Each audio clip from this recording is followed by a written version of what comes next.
This is a relay project. Real Talk starts right now. Here's Ryan Jespersen.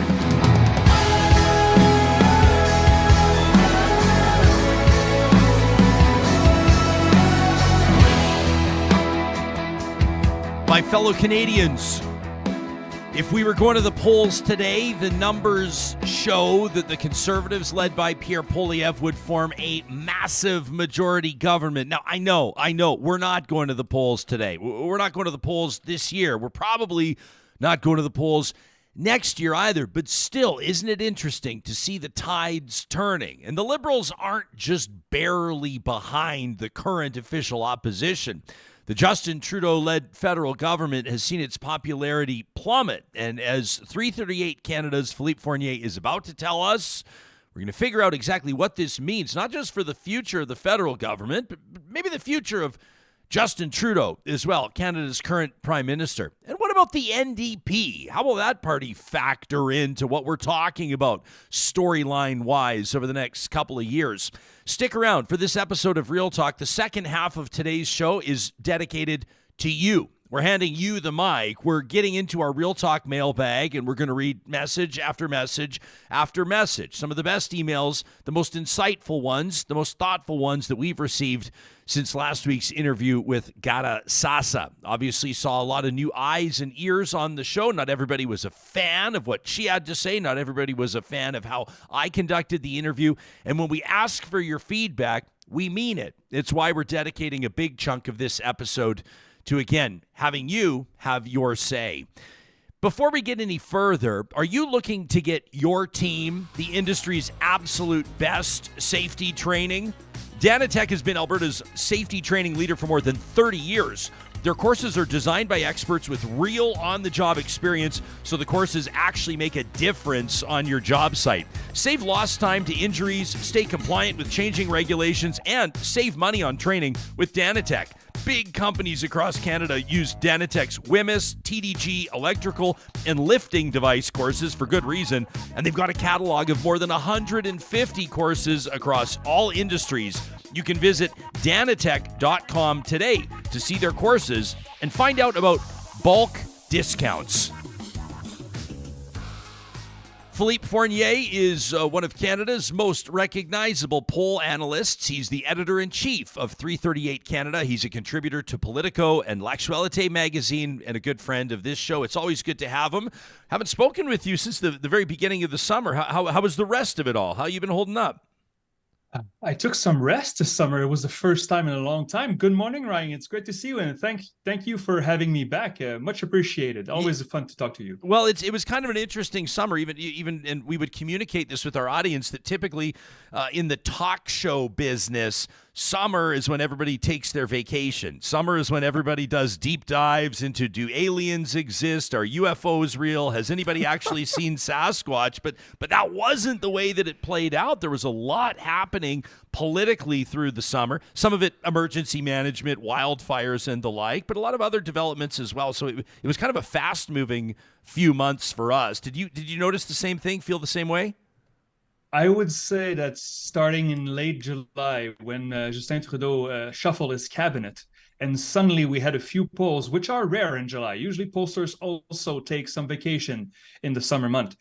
And we had the odd poll that had double-digit leads for the Conservatives nationally against the Liberals, whereas in the past year and a half, I would say, we would see either a tie or a 3 to 4 point lead for the Conservatives. And so when we saw those numbers, we figured, okay, it could be just summer polling, wonky summer pollings. We've seen this before. But then we got into August, and then we got into September. And then in Quebec City, I was there at the Conservative Convention. We had polls that had 12, 13, 14-point lead for the Conservatives, including leads in Ontario, leads in Atlantic Canada. So the bedrock of Liberal support in the past decade. And right now, of course, I follow the numbers daily, and I updated my projection, my federal projection on Sunday. And it is an eye-opener. 205 seats on average for the Conservatives, The threshold is 170 still because I still haven't changed the map. The map will become official only next spring. And the map is also advantageous to the Conservatives. So we have to keep this in mind. The Liberals around 81 seats on average, so below the 100-seat threshold.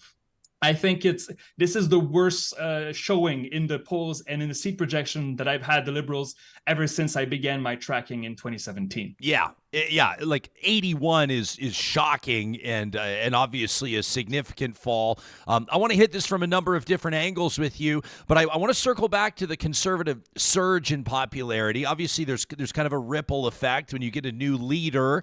Pierre Poilievre ran a formidable leadership campaign. He raised a ton of money. He doubled the size of the membership of the party, which can't be understated, like 300,000 members, which is enormous. Yeah. Is this just like the honeymoon phase, the new energy, the new leader, or is it more than that? It feels like more than that to me.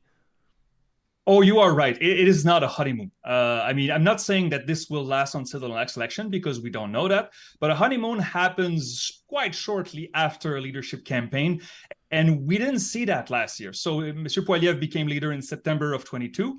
And that fall, we had the Conservatives and the Liberals still in a statistical tie in both the vote projection and the seat projection. So I think we saw an erosion of Liberal support starting last spring. Of course, there was the Chinese interference story. I'm not saying this had a huge effect, but those stories tend to pile up when you're in 8th and 9th year in power, like the Justin Liberal, the Trudeau Liberals are. And right now, what we see is a deterioration of Liberal support. The Conservatives are leading, I don't want to say by default, because I do not want to take anything away from them. But something that I wrote on 338 Canada on Sunday is that Monsieur Poilievre's numbers are not great. They're better than the Prime Minister, of course. But if you look at Abacus data, David Coletto has an even positive impression, a negative impression, has an even rating for Monsieur Poilievre. If you look at the Angus Reid Institute, still, Monsieur Poilievre is in the red. More Canadians dislike Monsieur Poilievre than like him. But when you compare him to the Prime Minister, his numbers are stellar. And so I think it is more of a case that the Liberals are losing their grip on the Canadian electorate more so than the Conservatives are gaining. But we'll have to wait and see how it goes till the next spring, next budget, I would say. I was speaking with Charles Adler about this yesterday, and I've been looking forward to picking your brain on the How You Like Them Apples video.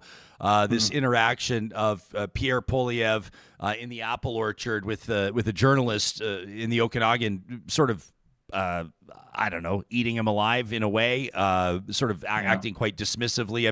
I've seen the word contempt invoked, which I thought was appropriate. People say the way that Poilievre is casually munching on the apple shows the contempt he has for this journalist. We were debating yesterday whether or not it's a smart play or a good play for Poilievre's team to release this video. It shows him as sharp-tongued and quick-witted and assertive, and also makes him look like a bit of a prick, quite frankly.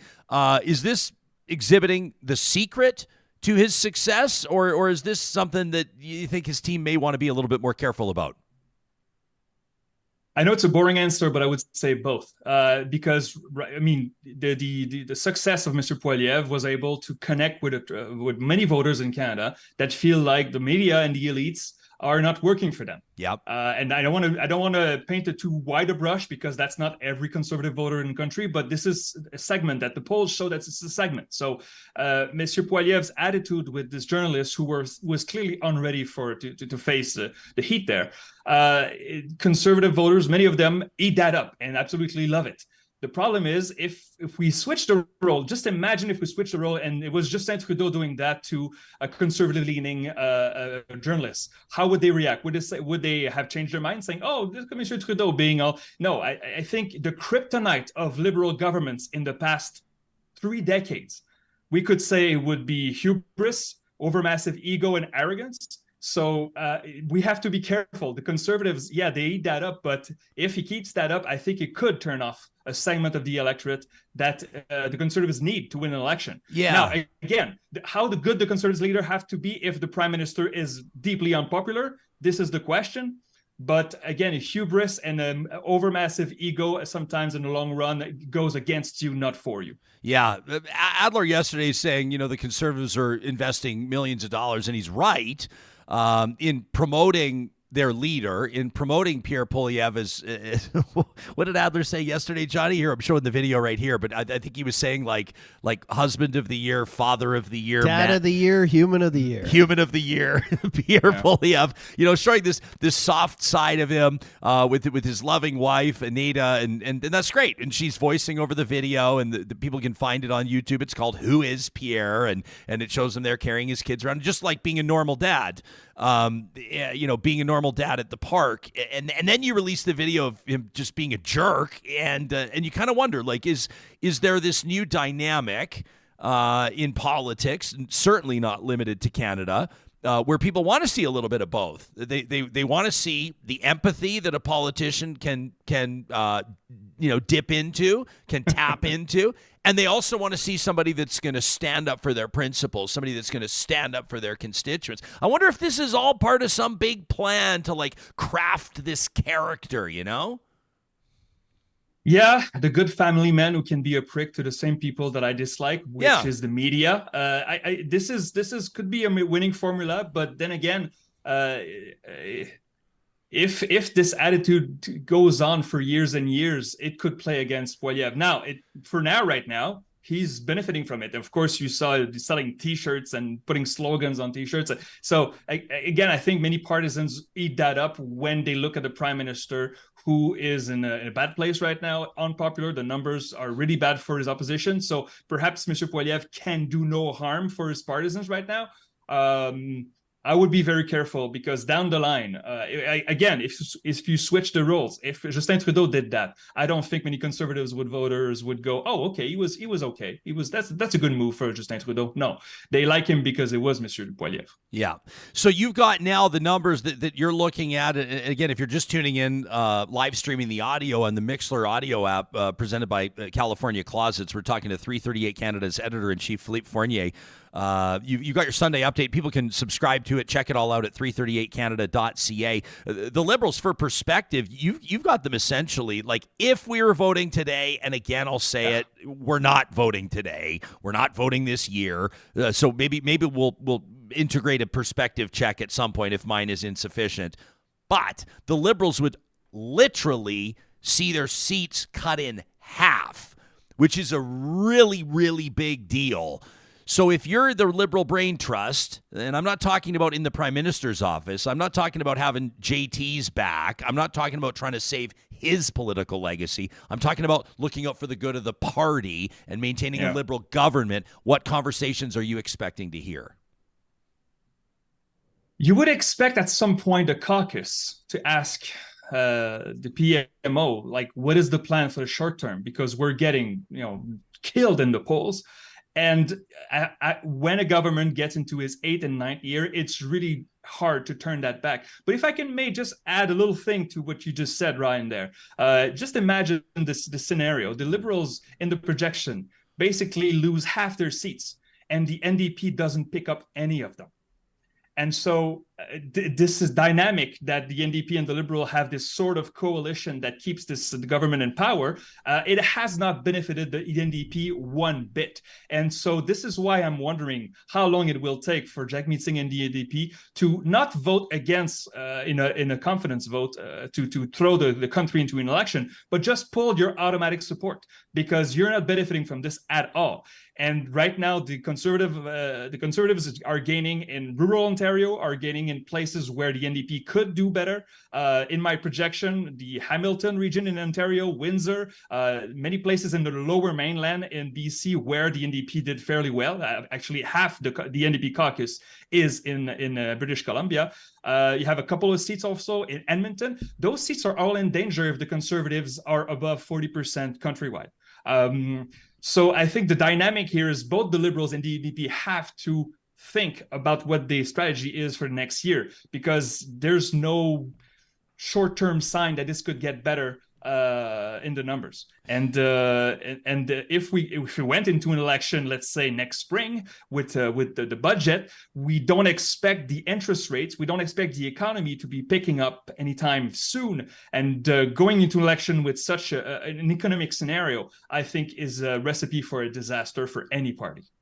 On our live chat on YouTube, Chris says Ryan sees a jerk. Let me be clear, by the way, like when we're using words like jerk and prick, there is a big difference between somebody saying somebody's acting like a jerk or somebody's being a prick and saying somebody is a prick, right? Like there is a difference there. And politicians are politicking and they all play somebody on TV just like I play somebody on Real Talk. This is really us, Philippe, but we have a character that we've developed, right? And I'm just saying his character spectrum includes, I think they call it, what do they call it in radio, Johnny? Is it the character diamond? I think they call it the character triangle or the character diamond. There's like 3 angles to your personality that you present to the public. And one of Pierre Poilievre's is sharp-tongued prick. That's you know, I mean, that's just a fact. But also, Ryan, there's a big difference between turning back a journalist who's not ready to face the music and then going on social media and fundraising on it. That's the prick part, I think. Well, and the how you like them apples. I mean, for everybody that's familiar with the scene from Good Will Hunting, it's the like smacking the phone number on the glass, basically the double banger middle fingers. I'm making that part up, but you know, I mean, it's the like, you know, suck on that, basically. That's what that phrase is. So anyway, so here's the comment. Chris says, Ryan sees a jerk. The rest of us see a reporter way out of his league, parroting liberal talking points. I'm not speaking for the reporter. Definitely not his best day. I don't think those are liberal talking points, asking a politician about tapping into populism or populist technique. I mean, that is what he's doing. It's a fair question. It's too bad the reporter didn't have a couple of examples he could have cited on the fly because they are bountiful, Philippe. Like Poilievre claims in that interview, he says, I don't talk much about left and right. I don't really believe in that. Are you fucking kidding me? That's all he talks about. I mean, that would have been my response to it. I wouldn't have sworn probably because they wouldn't have given me another interview with him. But are you kidding me? Another one from Steven, who's watching in our live chat. Appreciate you tuning in, Steven. He says, Pierre, while he isn't perfect, says we need him currently. Justin Trudeau has had plenty of opportunity to have an impact, and he's failed. If you want to call Pierre a prick, Jespo, you can, but that reporter was trying to bait him. I don't think that reporter had enough strategy rolling out that he was trying to bait. You can't bait a federal political leader into something. They've reached the office with a minimum competence. You know what I'm saying? Absolutely. And again, I would say to your listeners, they're not wrong. The journalist was unready, but that's not I think the point. Because Monsieur Poilievre does the same thing to the press gallery in Ottawa. Sometimes he answers as scoffing at them. That's not the point. The point then is he's trying to fundraise and completely ridicule the guy and make T-shirts about it. I don't think it's elevating the national discourse, but that's just me. Monsieur Poilievre is all in his right to scoff at journalists all he wants, but the fundraising on this is, I think, what is crossing a line that I think it could go to dark places. Yeah, but I just feel bad for the reporter. He's just having a bad day, and I recommend people read Shannon Proudfoot's feature, her opinion piece in the Globe and Mail, where I think she called it "Taking a Bite Out of the Orchard" interview or something like that, and just basically pointing out that this is we're not. I don't know that the guy wants a pity party. I don't know that the guy wants any attention. No. He probably wishes that video would have found the bottom of the ocean, but she writes about how he had written like 9 articles that week, like theater reviews, restaurant reviews, political interviews. This is the plight of a small town reporter these days, overworked, underpaid. People wouldn't believe what folks are making in media these days. Not in a good way. And while you may, people will laugh and defund the CBC and this, that, and the other, and attack journalists. At the end of the day, you're talking about losing accountability. You're talking about losing the important ability to shine spotlights into dark corners. And the general public will lose insight into the activities, the behaviors, the plans of elected officials. This is not, I can't believe I even have to say this. You don't have to love every single journalist you come across, but they do incredibly important work. The Fourth Estate does, right? I mean, I think every once in a while we got to say that on the record, Philippe. Getting to the core, I believe, was that what the Shannon name. Thanks, Getting Johnny. To the core of the Pierre Poilievre interview. Good call. If there are people and even organizations in the media that you can dislike and disagree with, that's part of it. But for many people in this country, they just dislike the press, the whole thing. And if that's the case, well, consider yourself against democracy. because that's what you are. There's no democracy without a free press.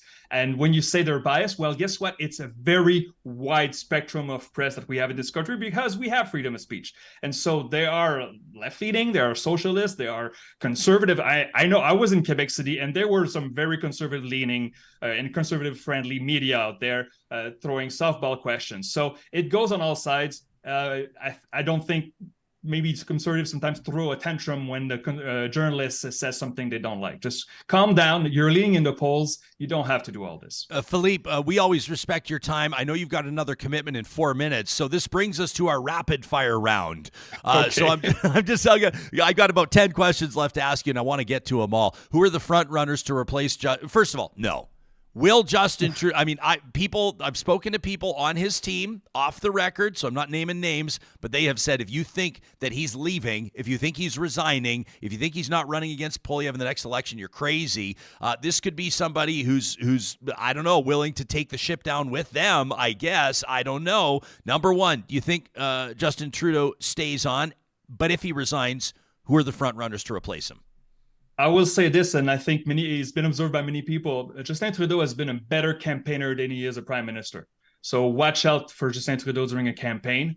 Who could replace him? The polls that we had so far are very limited. Mr. Carney, Ms. Freeland, Madame Joly. I don't think there are obvious front runners. If you want to win as a Liberal leader, you have to win 30 to 40 seats in Quebec, and you have to win at least half of Ontario. That's the rule. And so who can do that? I am not sure. Okay, the NDP. You've got them, polls show you've got them in seat projected around 20 seats. It's not that dramatic. It's a loss of about 20% of their seats right now. It's not that dramatic. I've always thought that Jagmeet Singh, I don't personally agree with a lot of his policies. I've never voted federally for the NDP, but I thought that was the guy they could really market around. He's got a ton of charisma. He's well-spoken. People rip him for wearing a nice watch and all that kind of stuff. I don't know what really matters, what really sticks with people. Is his time up? I'm a numbers guy, and since he became leader, there has been no gain whatsoever. Yeah. It's been 6 years with no progress. You're not even doing better than you turf Mulcair, and you're not doing better in 6 years. I do not see why they keep this guy still to this point, even though you're right, he's a very nice man. I've met him on several occasions. I think he's a good politician, but as a leader, the numbers show that he hasn't been able to deliver. So next election should be his last, unless he has a breakthrough. Last question. I'll give credit to Dwayne in the live chat for the theme. Daniel Smith is messing around with stuff like the Alberta pension plan in Saskatchewan. Scott Moe's party is seeing their popularity fall by like 10 points. Most recent polls. Some people are pinning that on their commitment to the so-called parents' rights movement. It's been confirmed that police are looking into the Greenbelt scandal. Could Doug Ford wind up wearing silver bracelets, facing charges? Who knows? Do the plights, do the stumbles, do the bonehead moves of conservative premiers hurt the federal Conservative Party? I would take Doug Ford out of this equation. Okay. But I think I would bet that Daniel Smith and Scott Moe will be part of the Liberal ad campaign in the next election because what they're doing is not popular in the rest of Canada. That's what the polls show, the numbers show. And so I think they would be part of it. Doug Ford has been kind of an ally for Justin Trudeau. I mean, indirectly since the pandemic. And so I don't think they would try to attack him because they share a lot of voters. PC Ontario and federal Liberals share a lot of voters. So I would exclude Ford from this equation. Philippe Fournier is the editor-in-chief of 338 Canada. You can check him out online, 338canada.com. We'll link to that in the show notes as well. He's also a contributor to Politico and L'Actualité magazine, and I always get such a kick out of this. Sometimes I forget to remember to mention that you're also an astrophysics professor. Oh, yeah, by the way. That's right. It's nice to see you, pal. Thanks for doing this. Next time we'll speak about the Oilers, all right? Take care, buddy. Ryan. Yeah, I love it. There you go. Something tells me when Philippe says he wants to talk about the Oilers, he actually wants to talk about the Habs. Astrophysicist? Don't you love that? You talk to a guy for like 25 minutes, and at the end you're like, oh, by the way, he's also an astrophysicist. And he's like, no, I'd rather go into politics. I'd rather talk about politics. Who does that? Yeah, Only someone who loves it. He's I love his just how he breaks things down in plain language. We love checking in as well with Voices in Eastern Canada, and we always appreciate him joining us from from Quebec. It was, I think, at the beginning of July last time we spoke with him. So that's Philippe Fournier. Give him a follow at 338 Canada. Live chat's booming, and it's always interesting to see what people have to say. I see here a lot of people saying if Jack Layton was still around, the NDP would have way more seats. Possibly, obviously, he led them to their most successful election result in a long time. Aket says if I'd vote NDP if I had confidence that they were serious about governing.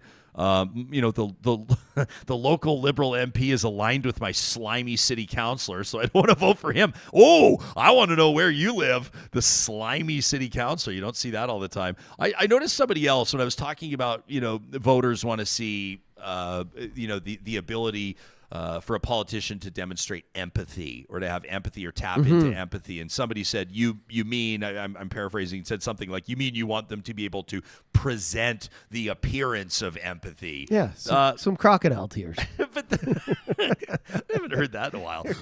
But there is, that is a thing. You want your politicians to reflect your sadness or a community's dismay, sure, or a constituency's anger or whatever.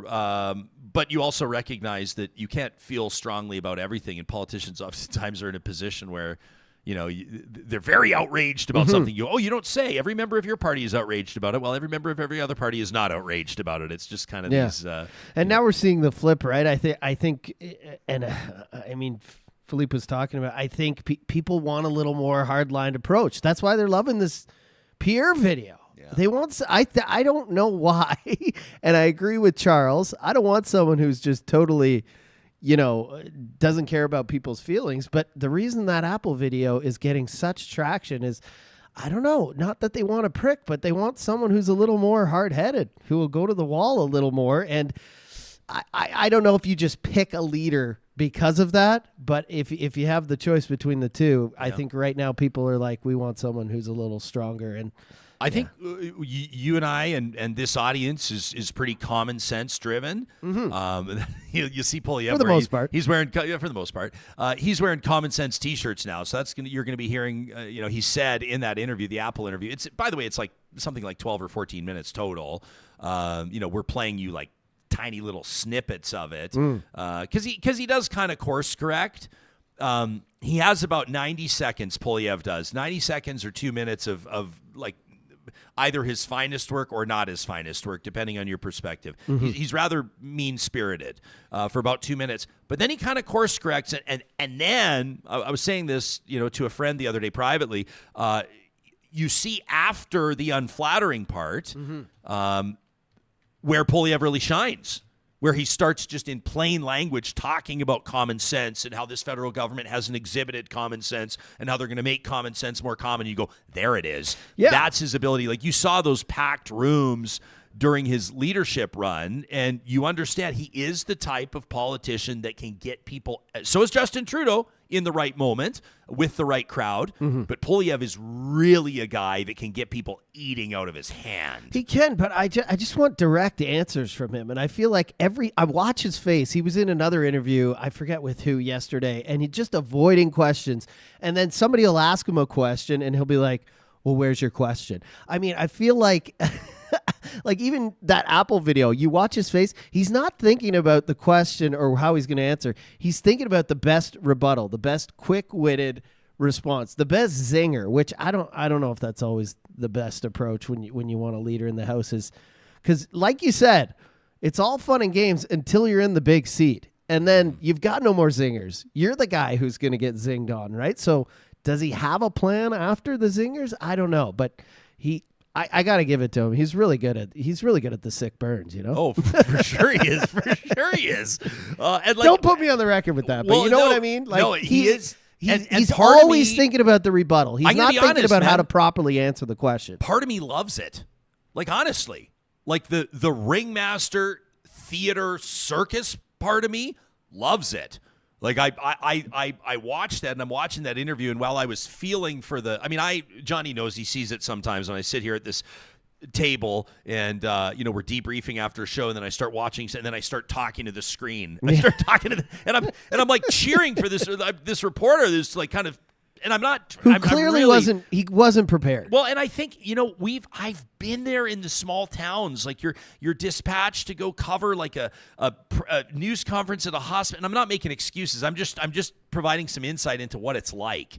You're covering like a news release or a news event at a hospital where they're announcing. Well, when's the last time they did that? But they're announcing some new playground that they're opening, and so you rip over there and you get a couple photos and you talk to the person that raised the money with the lemonade stand for the playground, and then you got to run over because Pierre Poilievre's in town, and you get 10 minutes with them, and you get a clip with them, and hopefully get a photo, and that's going to be your front page or your main web story, but then oh gosh, then that small theater troupe's opening their thing tonight, and then there's that family that has friends in Syria or Gaza or somewhere else, and then you're trying to do that human interest story, and it's just like sometimes you get caught. Sometimes you get caught not having the right information. You get caught a little flat-footed. You get caught, some interviews, this kind of segues, I guess, into the second half of this show and talking about our chat last week with Ghada Sasa, the board member, at least she was then,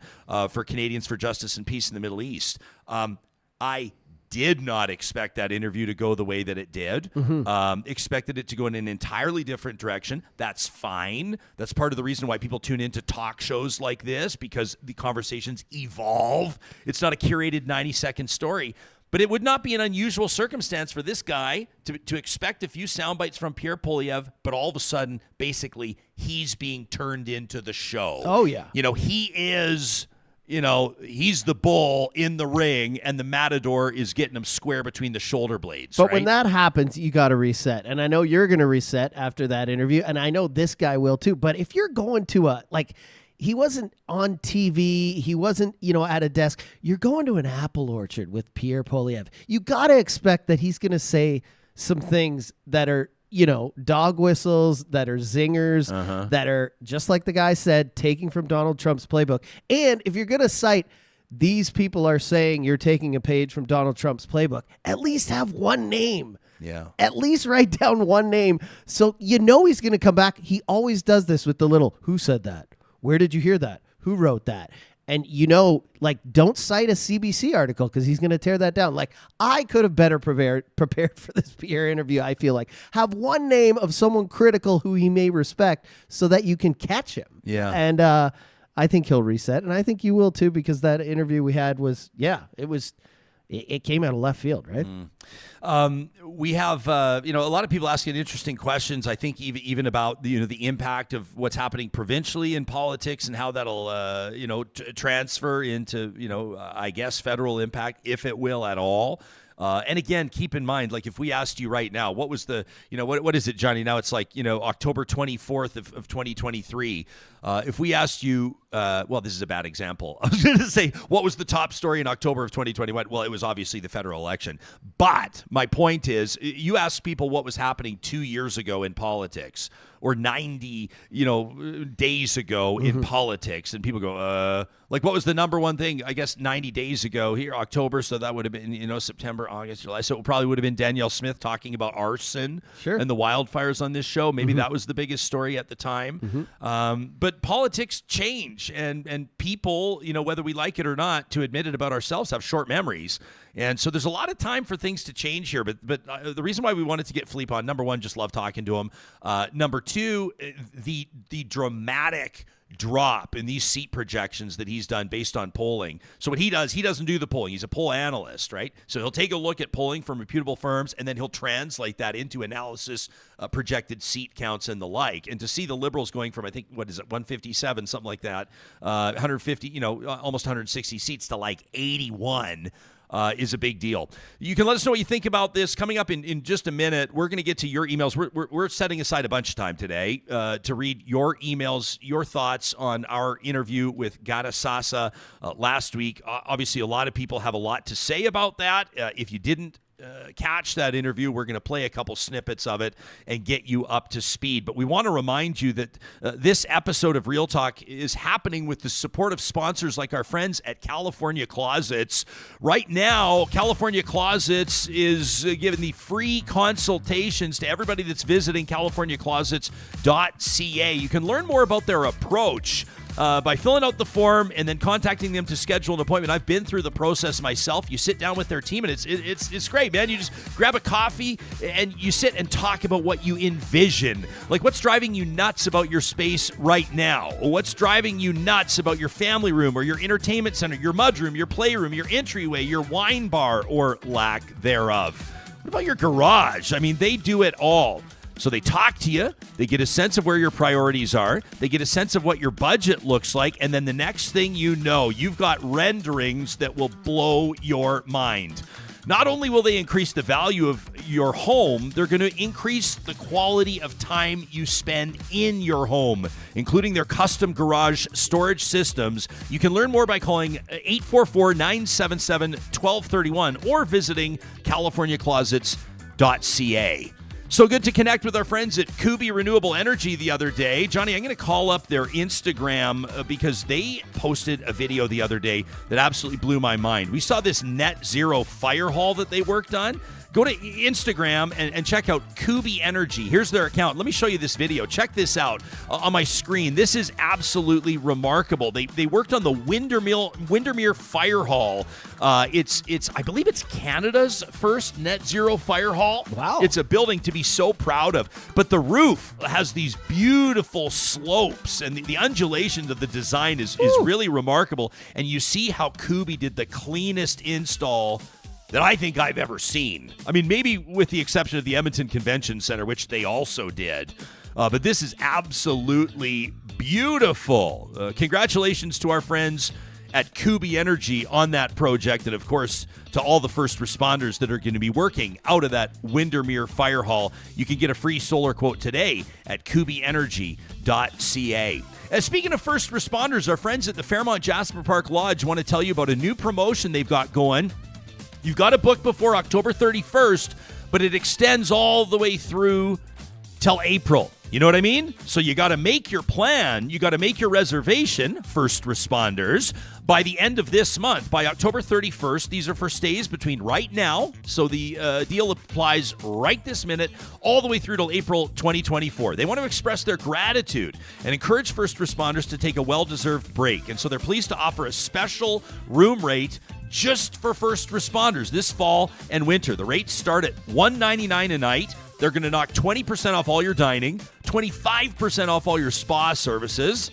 Carrie and I recommend the couples massage, and 20% off the Sun Dog Tour experiences, including transportation to Jasper and the wildlife tours.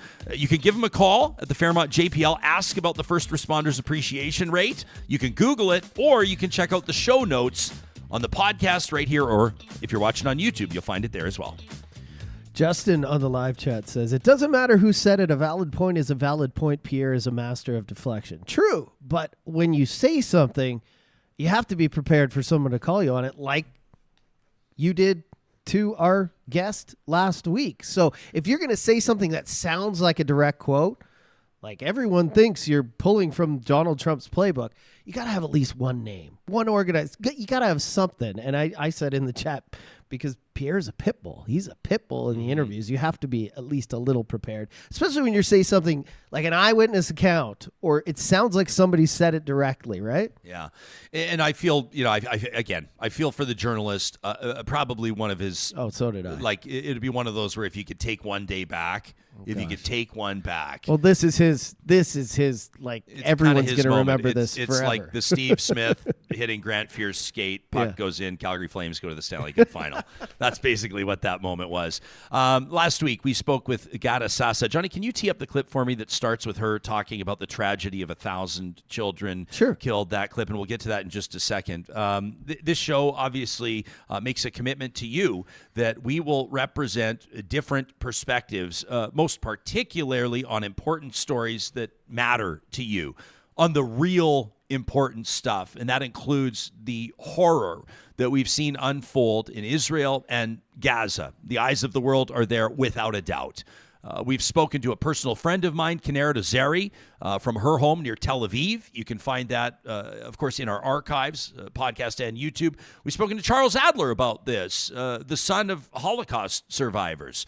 And we endeavored to speak and reached out to speak with Ghada. She's a PhD candidate at McMaster in political science, international studies, in particular around Gaza and Israel and what she calls green colonialism. She's also a board member, or was at the time anyway, of Canadians for Justice and Peace in the Middle East. Seemed like a perfect candidate for an interview. And the interview started out strong. And then, to be quite honest, it went sideways. And it prompted one of the most significant audience responses that we've ever seen. And so today, we're going to get to many of these emails because it's important to us that you have your say and that you're able to hold us accountable and also believe, because it's true, that you go a long way in shaping the editorial direction, not just of this show, but of the person hosting it. Here's a portion of what Ghada Sasa had to say last week. Over 1,000 children martyred over the last week. I mean, words fail me.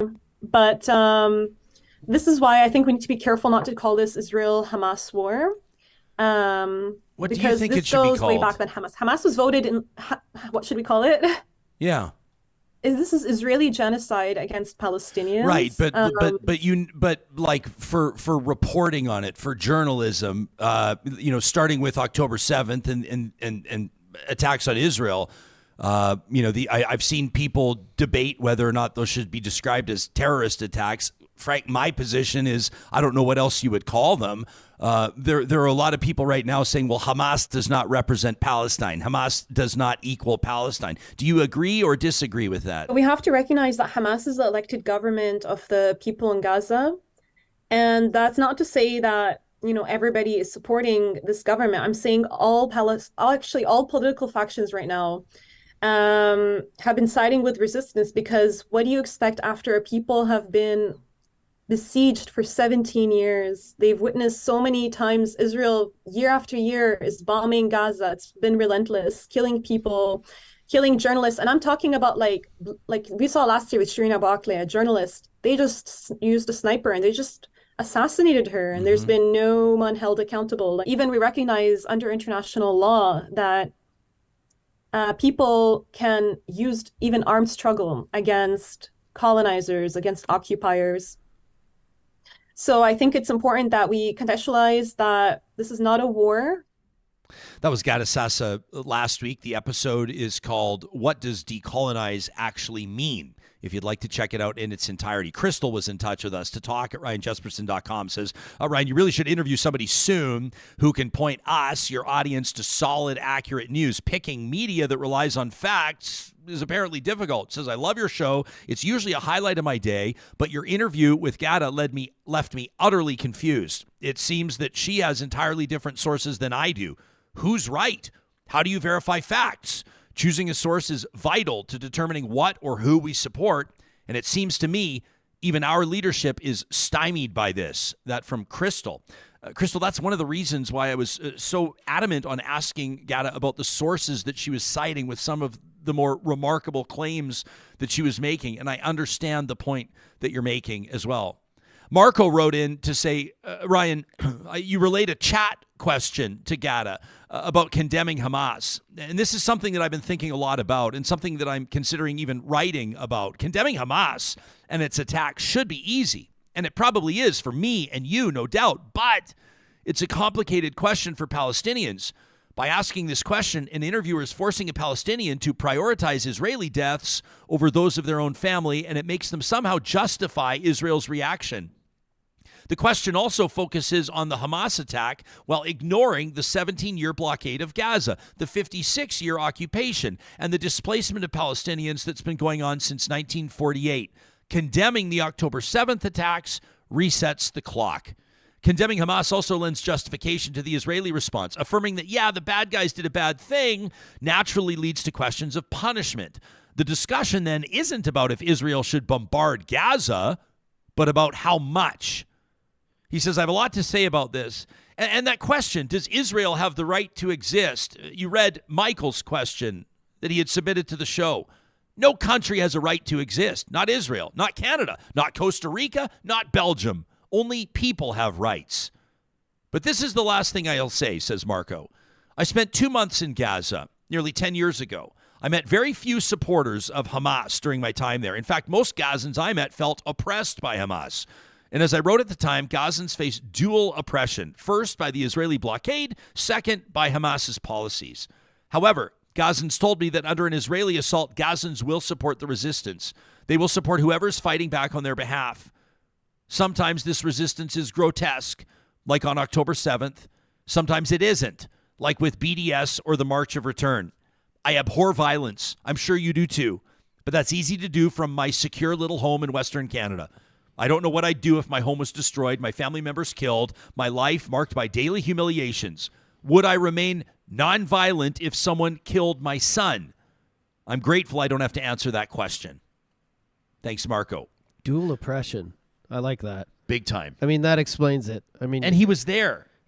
Are you going to be with the people killing you or with the people trying to kill the people killing you? I mean, it's you're damned if you do and damned if you don't. I'm not trying to create false equivalencies and drag things in that don't fit, but we had a really interesting email from an audience member after that former Nazi SS soldier was applauded in the House of Commons.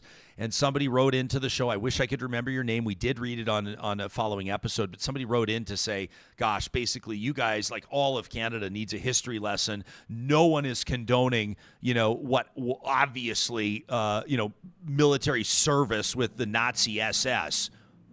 At that time, they were saying trying to walk a mile in the boots of an 18 or 19-year-old that was off the Holodomor, that had seen the horrific policies of Stalin. And the point being, they're saying, that person's email was writing into the show expressing gratitude that they would never have to make a choice like that former Nazi soldier made, 75, 80 years ago, back in the late 1930s. Mariah says, honestly, Ryan, I don't even know how to put this in the right terms. So hopefully Real Talkers will forgive me if I say anything wrong. I don't blame you, Mariah, for starting an email like that. She says, I really appreciate the show and the time that it spends taking on issues on both sides. And I really appreciate, even now the word both sides, isn't that such a loaded phrase? She says, but I really appreciated you having Ghada Sasa on. She says, I know the interview didn't go as planned. I think it was because she just lost 45 family members. If I was in that position, I wouldn't be coherent, says Mariah. That hit me between the eyes as well, Mariah.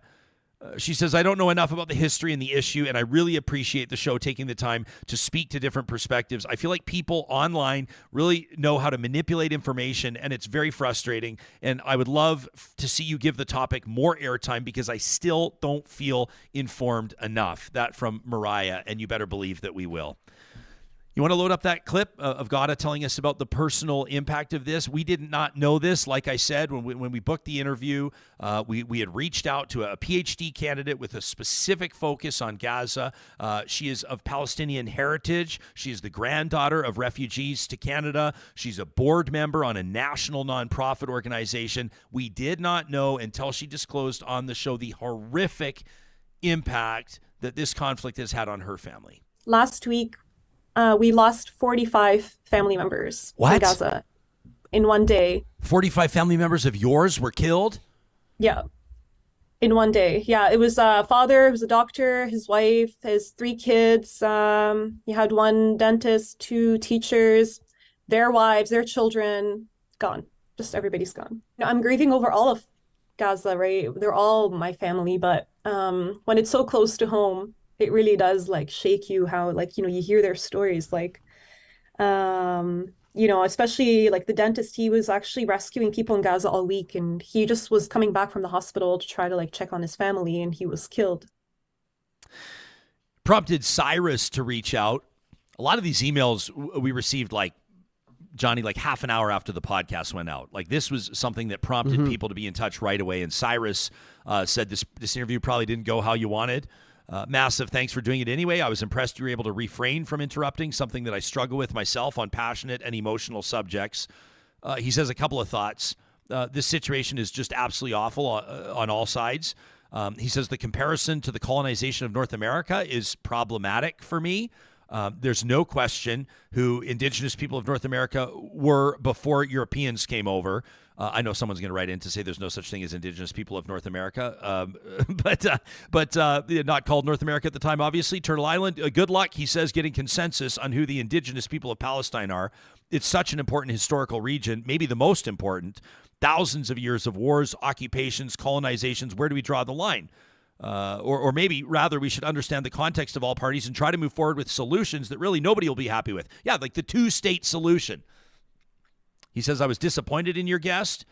She's a PhD candidate, which you rightfully pointed out. She's well aware, spent many years providing citations for her assertions. I was surprised that she was surprised that you were requesting citations on some of her more surprising statements. I'm glad that you did, and I know that you'll continue to on all your guests. Academia, specifically humanities, appears to be going down a road where you can make a statement or assertion and you don't have the academic freedom to criticize. Do you feel that you have the journalistic freedom to ask questions or for citations anymore? The extremes seem to paint people who do as white colonizers or woke or racist. He says could be the topic of a future show. He says maybe stay off social media tonight. That from Cyrus. Yeah, it was nasty. There was kind of this trend. I'm not going to spend too much time. This is your time, Real Talkers, not mine. But I was struck by the number of people that believed that it was a bully tactic for me to question her, to cite sources on some of the assertions she was making. You know, like we have clip ready to go here, Johnny, like this one.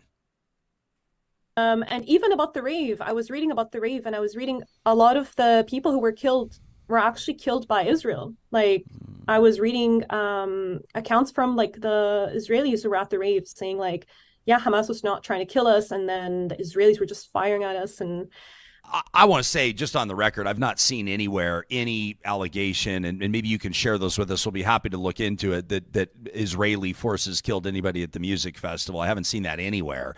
And I'm referencing right now the Poynter Institute, CBS News, CNN, I mean, major American reporting outlets, the AP, the CP. So I haven't seen that.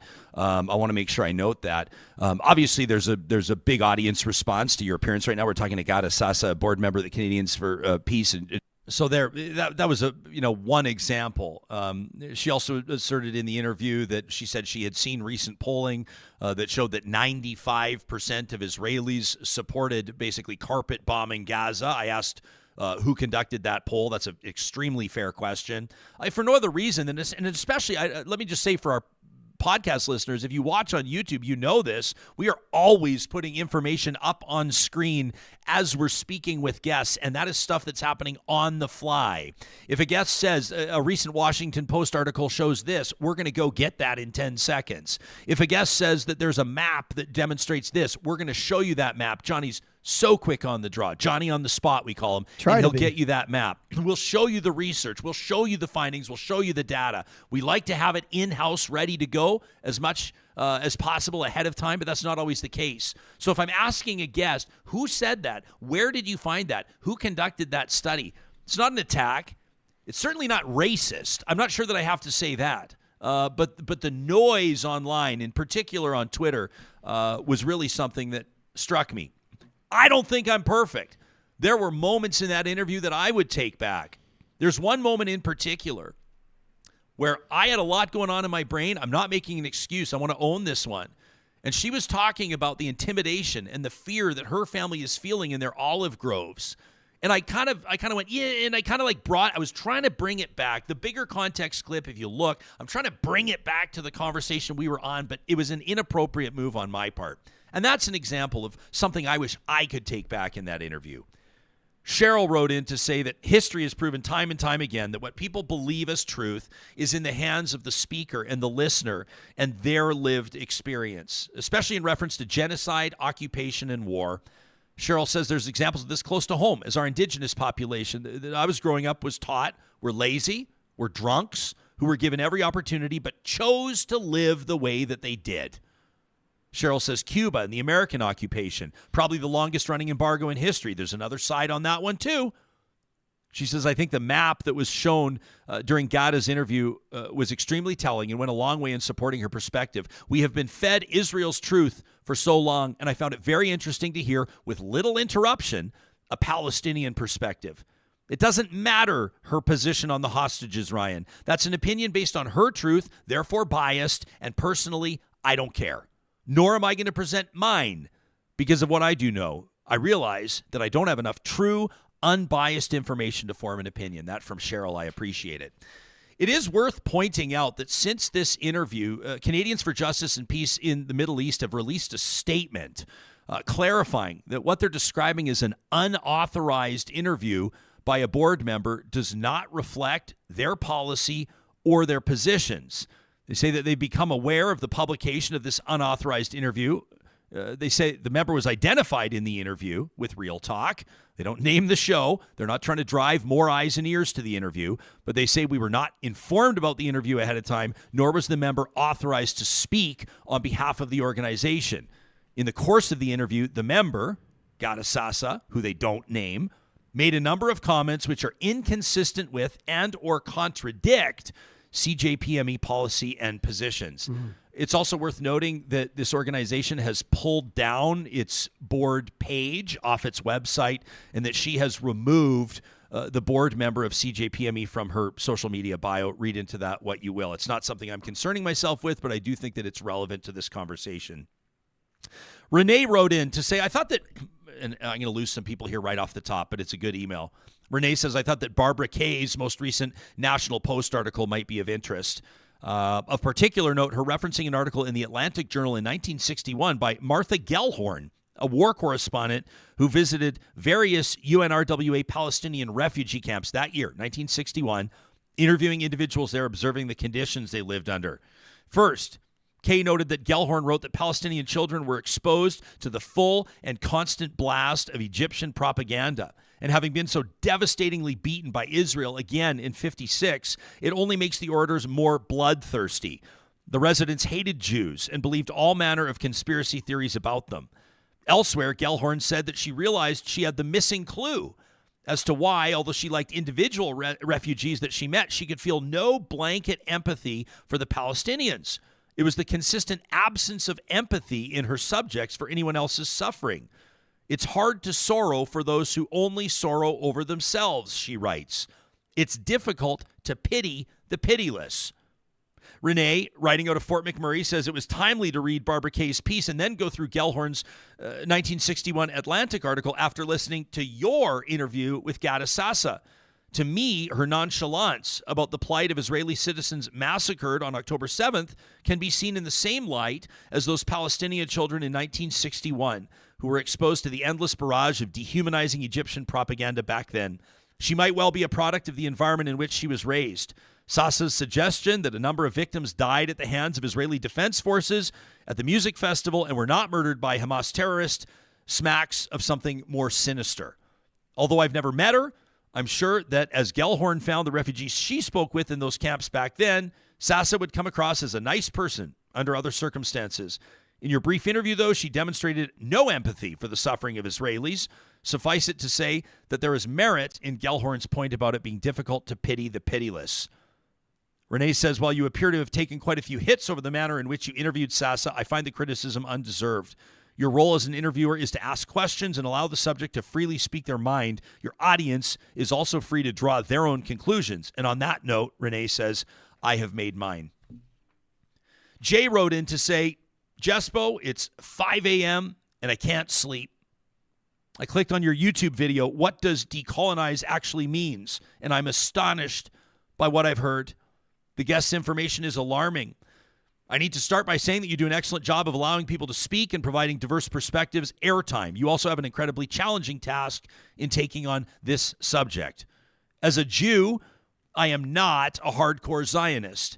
I've been deeply troubled by the actions of the state of Israel on various fronts, West Bank settlements, the neutering of their Supreme Court, and their response to the events of October 7th. But I didn't appreciate the way that this guest presented facts without substantiation. Jay says, I'm exhausted by the use of the following terms when referring to Israel, which amounts to gaslighting, colonizer, genocide, white supremacy, indigenous when referring to Palestinians, apartheid, and the fact that Zionists are anti-Semitic. Characterizing Israel and Jews with these highly charged words without providing a broader or historical context is not what I expect from a scholar. If someone's going to make claims using such loaded terms, they need to substantiate those claims. Appropriating the language of other conflicts and applying it to a situation that differs on many levels is intellectually dishonest, but it happens repeatedly. It's a lazy way of gaining sympathy and oversimplifying situations. The history provided by the guest negates any regressive actions by the Palestinians or the wider Islamic world. Furthermore, insinuating that Israelis killed concertgoers is simply off the rails. I appreciate that you attempted to press her on key issues. It's unfortunate she dodged your questions.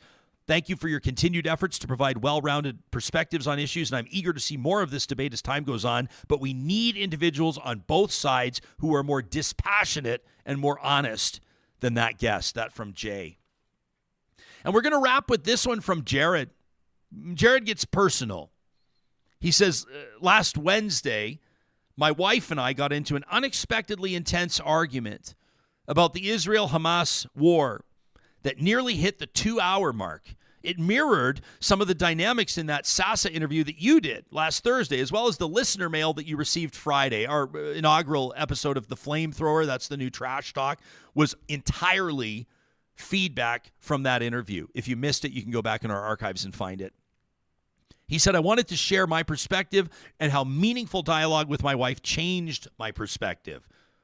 It all started innocently with some chit-chat about our respective days after the kids were asleep. And then it quickly escalated once we started talking about news out of Israel and Palestine. He says, for reference, I lean pro-Israel. My wife leans pro-Palestine. It seemed obvious to me that we were both trying to say the same thing, but we were talking past each other. So I attempted to close the gap by making what I thought was an indisputable point to reach consensus. He said, I said, the attacks by Hamas targeting innocent Israeli citizens is abhorrent and should be condemned. Period. Full stop. Equally, Israel's apartheid actions and the killing of Palestinian civilians in their retaliatory strikes should also be condemned. And that's where my wife cut me off and said, but they're not equal. The power dynamic matters, as does the historical context. Now, being the incredibly smart woman that she is, she gave me several trolley problems to chew on, along with some other pointed questions. And I've had the chance to think deeply about them over the past several days. And the interview that you did with Ghada Sasa was perfectly timed. It was a tough listen, he says. Honestly, I think she could have been better prepared and could have done with some better fact-checking. But there were many points she made that I now understand and I can sympathize with thanks to my wife. Jared says, now let me be crystal clear about something before I step in it. There's a difference between condoning an action and understanding it. I'm not saying that the attacks by Hamas are justified or that Israel has no right to self-defense or life. I'm simply saying that I have a deeper understanding of why this happened and more empathy for the plight of Palestinians. It's not enough to focus on the last punch thrown or the most egregious action. I need to look at the power dynamic and the context. He says, here's my wife's trolley problem and some of the questions she asked me. Number one, if a 6-year-old boy kicks me in the shin as hard as he can while I'm walking down the street, am I justified in retaliating in the same fashion as a grown 32-year-old man? Can I punch him in the face a couple times? What if I lock the child in a room for months, limiting their access to water and food? How far do you have to torque the scenario for the boy's actions to become reasonable or for my actions to become reasonable? I'm not saying that Palestinians are children. I'm not saying that Israel's the adult here. This is not the perfect analogy for nations, but I do think the trolley problem highlights the disparity of power between Palestine and Israel and the historical context. He says in the power imbalance, Hamas has an estimated 30 to 40,000 fighters, unguided rockets, and spends $100 million in annual funding from Iran. Israel has 170,000 active duty personnel, 465,000 reservists, tanks, artillery, fighters, helicopters, drones, the Iron Dome, and an annual budget of nearly $24 billion. He says, and Ryan, why are you so sympathetic to the plight of Helen Naslund? To remind you, we spoke with Jana Pruden last week about her new podcast, which is doing unbelievably, by the way, and we're so proud of her. That podcast, In Her Defense, it's the story of Helen Naslund, who was sentenced to 18 years in prison for killing her husband while he slept after enduring 30 years of abuse. You have to check out the interview. He says, why are you so sympathetic to the plight of Helen Naslund? and the actions against her husband, or the war that Ukraine is waging against Russia. I wouldn't put it that way. What is so functionally different about these situations compared to Palestine and Israel? And why is my logic not consistent? So what did I learn, says Jared. Dialogue on these topics is hard. I've been happily married to my wife for over 10 years, and this discussion still almost ended in failure, despite our shared experiences and deep understanding of one another. I'm not surprised that the interview with Sasa went off the rails the way that it did. I think it's fair to say you didn't see eye to eye on this issue, and there was definitely some talking past one another, which you and Johnny discussed after. By the way, I appreciate having a co-pilot here, a technical producer that can navigate choppy waters. I want to recognize that. You get handed a lot of tough situations, and the way that you deftly handle those with grace, with empathy, with respect, I want to note, Johnny, that I really appreciate you. Well, thank you. He says as well, Jared, the situation in Israel and Palestine is fucked, and I'm not sure how this conflict ends, but my heart breaks for the thousands of children in Israel and Palestine who are surely being radicalized as they watch friends, family, and neighbors die, the destruction of places they call home. It's like a cake that's been in the oven for 30 minutes. When you realize you forgot to add the eggs and the baking powder, you can't pull it out of the oven and fix things on the fly. Some things cannot easily be undone, as we know, looking at Canada's history with Indigenous people. It's not an easy cycle to break. These wounds run deep, built up over many decades of conflict. Furthermore, you don't have to look very far back in history to find genocides that the international community has done a terrible job intervening in. Rwanda, Darfur, the Holocaust. I get why both Israel and Palestine feel the need to defend themselves. I understand why Hamas may feel it has exhausted all other options at this point, after decades of abuse with no change in sight. Similarly, Israel has just experienced its own 9/11, and I understand the urge of wanting to solve a problem permanently, despite how misguided that may be. Remember the wars in Afghanistan and Iraq? Anyone? Asks Jared. So what will I do? I'll continue to listen, learn, and seek to understand. I love that. Seek to understand the perspectives of diverse voices on this topic. And at home, I'll continue to learn about Canada's own colonial history, which for me means finally reading the Truth and Reconciliation Report, the 94 calls to action. Jared says, I've listened to every single episode of Real Talk. That's incredible. He says, in your coverage of that topic, but if you gave me a pop quiz, I'm afraid that I would fail. If I really believe in peace and truth and reconciliation, both in Canada and in the Middle East, then I have some homework to do. Keep on keeping it real. That from Jared. I so appreciate that. These are your fellow audience members. These are the thoughtful perspectives that are shared with us that we don't take lightly. And this is far from every email that we've received on this. I want to thank every single one of you that's taken the time to chime in on this. This conversation is absolutely not over, because tragically the conflict is not close to over. You can be in touch with us anytime by visiting our website or by simply emailing talk@ryanjespersen.com. This studio was built by Complete Care Restoration. And while you know them, you've heard them referred to on this show as the masters of getting people back on their feet in Alberta after a horrific experience of wildfire, house fire, flood, maybe the discovery of mold or asbestos. They're also 10-year professionals in construction and renovation. Complete Care Restoration operates in spaces, treating them as though they're their own. This company is built by people who truly make a difference in the Complete Care family. Professional, respectful, and honest service is their standard, and they strive to exceed your expectations at every opportunity. We have seen it firsthand, and we recommend Complete Care Restoration with 2 thumbs up. If you find yourself in a tough spot, needing expert assistance, look first at CompleteCareRestoration.ca. Our friends at Eden Landscaping want to remind you that just because snow is falling, just because the temperature is dropping below 0 degrees, it doesn't mean that they're hanging up their boots and headed off to Costa Rica. Nope, they spend the fall, winter, and early spring months moving toward the design process. That's how they start to bring outdoor spaces to life, by chatting with potential partners, clients just like you, about your visions, taking a look at your Pinterest board, looking to see what you've ripped out of landscaping magazines at the dentist's office. Just kidding. Don't rip the magazines at the dentist's office, everybody. They're experts in design, taking a look at budgets and motivation and how spaces will be used, and then turning those into practical applications. They're a custom landscape builder with more than 20 years of on-the-ground experience in Edmonton and area. I'm proud to be partnered with Eden Landscaping, and you can find them online at landscapeedmonton.ca. We're about a week and a half away from the next first of the month special at Friesen Brothers. Want to remind you that grocery purchases of $75 or more qualify for 15% off. That's a big deal for families keeping an eye on their bottom line. And of course, that's coming up on the 1st of November. They've also got Seniors Day specials at 10% off and a whole bunch of options for families. If you go check out the flyer link, the Family Essentials flyer at Friesen.com, that's Freson.com, gives you an opportunity to provide quality food for your family with low prices every single day. You'll see specials found in all 16 Friesen Brothers locations, and then family recipes where you can take those ingredients and spin them into great times around the family dinner table. Friesen Brothers, for nearly 70 years, has been Alberta grown and Alberta owned.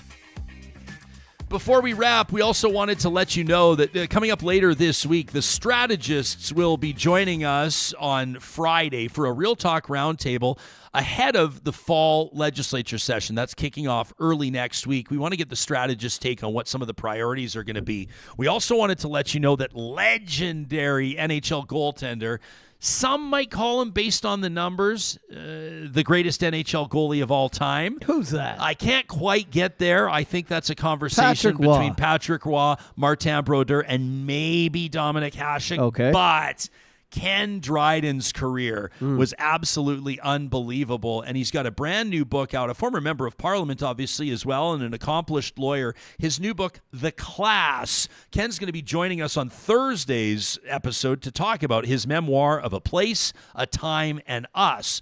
Right after we talk to Ken Dryden, we're going to be talking to Barney Bentall, the Canadian singer-songwriter who's going to be performing on October 28th at Festival Place in Sherwood Park. I'm so excited to be hosting this event. Mostly, I mean, obviously, Barney Bentall and the Caribou Express are an amazing band, and it's going to be an unbelievable experience in a stunningly beautiful venue, Festival Place. But also, every cent that we raise from ticket sales at this event is going to support CASA Mental Health. You've heard representatives and professionals from CASA on the show before. This is, of course, an organization that assists. They're closing in on helping 10,000 families in Western Canada, mostly in Alberta this year, with mental health supports, in particular for kids 3 to 17 years of age. All proceeds raised at this October 28th, that's this weekend, this show on Saturday at Festival Place, will support CASA Mental Health. You can go to casamentalhealth.org to get your tickets, or you'll find the link in the show notes. I can't wait to run into Real Talkers in person at Barney Bentall and the Caribou Express fundraising concert. That's this Saturday, and you'll hear Barney on the show on Real Talk. That's coming up in a couple of days. In the meantime, friends, thank you for being part of conversations like this. Thank you for chewing on what we take bites off on this show, for literally taking the time to digest the information, to process it, to think about how it's changed your perspective, if at all, and then to let us know about it. So we grow together and we deepen our understanding of issues. It's the whole point of what we're doing right here on Real Talk, and it wouldn't happen without you.